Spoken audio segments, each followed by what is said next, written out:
Good morning, everybody. Welcome to today's installment of Curiosity Corner Live. Sorry we're getting started a little bit late, but thank you for bearing with me. And wait just a few more seconds so we can give a few more folks at home time to join. But take this time to click subscribe because we're going to be coming to you live every day, 10:30 a.m. with new content from demonstrations to design challenges to sneak peeks like what I'm going to give you today. Okay, let's get started, shall we? So I'm Claire Dorsett. I'm a member of the exhibits team here at the Great Lakes Science Center. And today I am on site in the gallery for our newest special exhibition, Body Worlds RX. This is a very, very exciting exhibit. And it does contain real human body specimens. These have been donated to science and preserved through a process called plastination. But for all those parents and guardians at home, do take note. We're going to take a real look under the skin of real human bodies. So let's see what we can find. Over here, we have a skeleton. I'm going to try to get it focused so you guys can see it. Now, this is an adult specimen, and this is what acts as the frame for our bodies every day. Our skeletons protect our organs, and the bones that make them up store minerals, and the marrow inside them even helps make our blood cells. So they're very important. But I bet you didn't know that when we're born, we have 270 bones.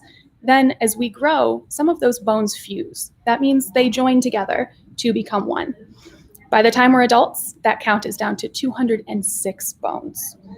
Are there any estimates here for how much an adult skeleton might weigh? Just the skeleton, none of the muscles, none of the skin, none of the organs, just the skeleton. What do you guys think?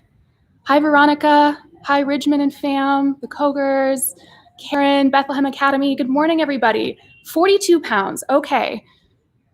60 pounds, 124 pounds. Okay, those are some really good estimates. I was surprised when I found out the answer to this question. It's actually, and we have another guess, Cheese Whiz, 16, 20 pounds. That's much closer. So 15 to 20 pounds on average for an adult human skeleton. That's about the size of a very large, chubby cat, or two smaller cats. And our skeletons are actually stronger than reinforced concrete. So, okay, what's next? What connects to the skeleton? What lets us move and flex those fingers and dance around? Let's come over here to a second specimen where we can take a look at joints and ligaments. This is another real human body specimen, folks. This one's holding a quill and a map. You can see him writing. Some tendons down here.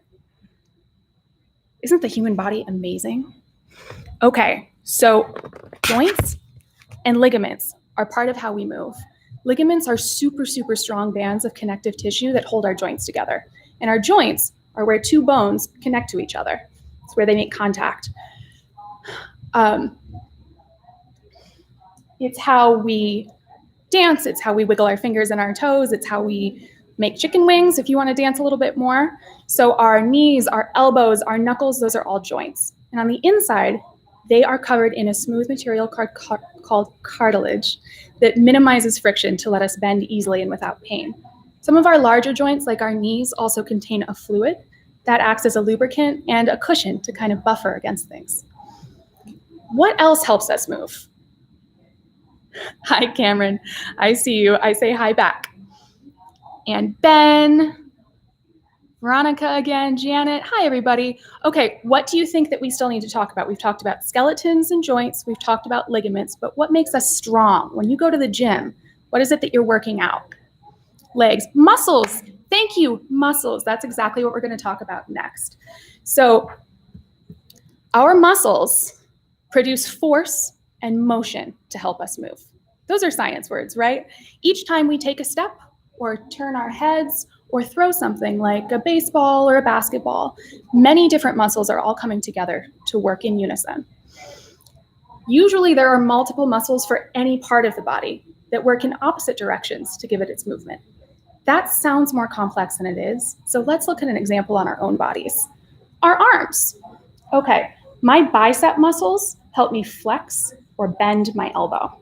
It's my triceps on the opposite side of my arm that let me straighten it back out or extend my elbow. So those muscles both work on the same joint, just in opposite directions. Now that you guys know a little bit more about the human body and how it works, I have a challenge for you to try at home. I want you, drum roll please, to design a mechanical hand.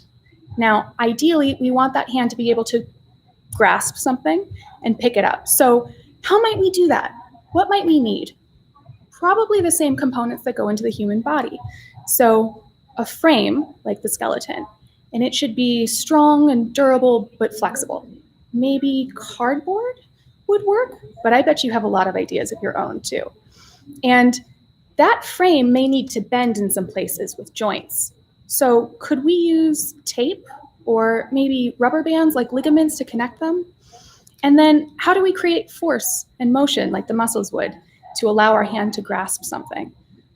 I think there are a lot of different ways to solve this problem, and I'm really eager to see what you guys come up with at home. Remember that part of the design process is experimentation. So this is a time to really get creative with your tools and your techniques and your materials. I think you guys can come up with a million different ways to solve this. Do you have popsicle sticks lying around? Do you have string? Do you have tape? Paper clips? How might you be able to mimic the way that muscles make us move or ligaments connect joints? I bet you can do that on your own. And part of any design process is also brainstorming. It's researching. So feel free, with a parent's help, an adult's help, to go online, look at some examples. There are lots out there, but then make it your own. Get really creative. I want to see what you come up with. And remember, it's really important to ask your parents for help. Safety is our #1 priority. If you need their help with something, go ahead and ask them. Ask them for permission before you use any materials you find lying around too, in case they're still using them for now. But when you're finished building, please remember to clean up your space, wash your hands, put your materials away, and most importantly, share with us your results. That can be a sketch from your design process, or it could be a prototype or a finished product. We want to see what you come up with. So tag us on social media, show us what you come up with, check back in at 3 p.m. for a follow-up, and always, always join us at 10:30 for new content. Until then, you guys know what to do. Stay curious.